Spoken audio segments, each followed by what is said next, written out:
Hey guys, Thunder E here, and today we have the ROG Phone 6D Ultimate. And you're going, wait, there's another ROG phone there. Well, there used to be the ROG Phone 6 Pro, which we covered on the channel earlier. It's right here in my hand.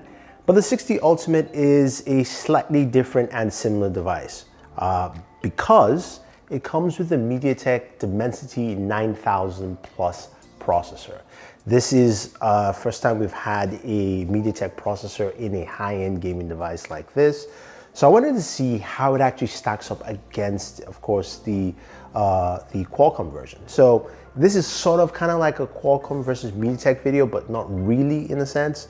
Let's first take a look at the ROG Phone 6D Ultimate. So honestly, it looks like the ROG Phone 6 Pro.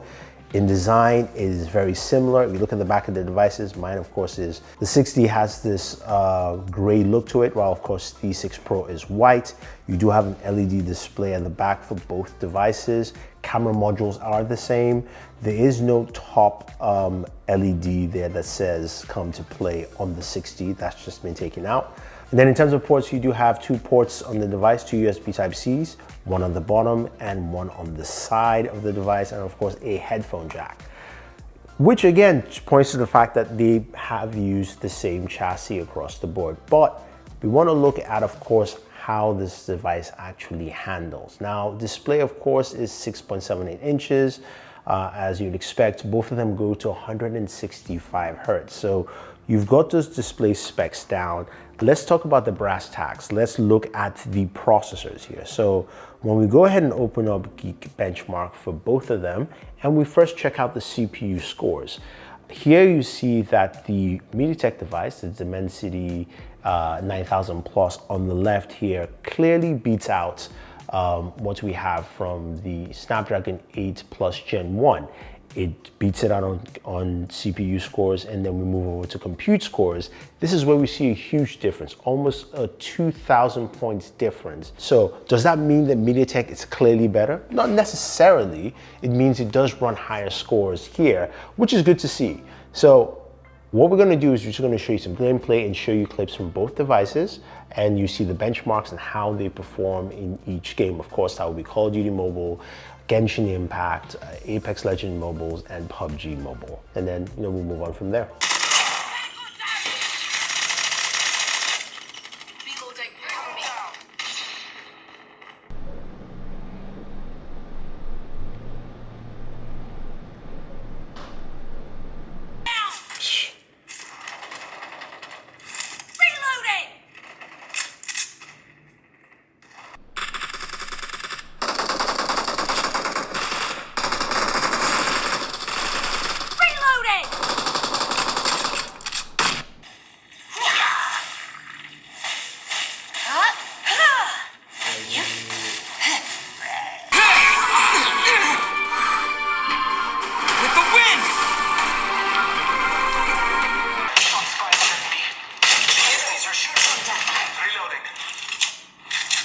Recharging my shields.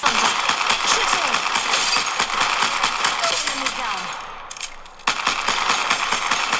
Okay, performance across both devices was quite impressive. And it was good to see that both of them performed well. And honestly, you're going to get, from what you've seen, the same performance from both devices. You're getting that 90 frames per second on Call of Duty Mobile, which is great to see on both devices. You're also getting the max 60 frames per second in Apex Legends as well, and also getting 60 quite flawlessly on Genshin Impact, even though the Snapdragon model did dip down to about 57. The, of course, Mediatek model stayed at about 60, 61, pretty much for the average for the whole time.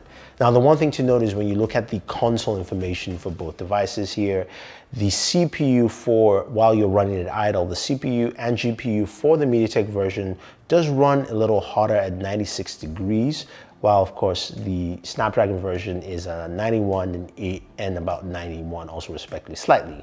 But the internal system temperatures are much lower for both of them, about 77 to 80. So really close. I think the cooling that of course Asus has done with both devices is pretty good.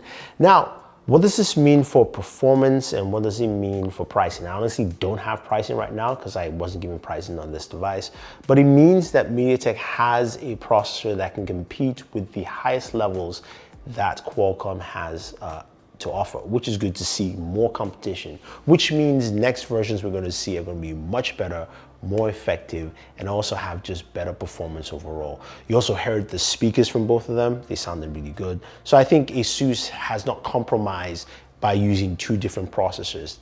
Take that, Samsung, you know.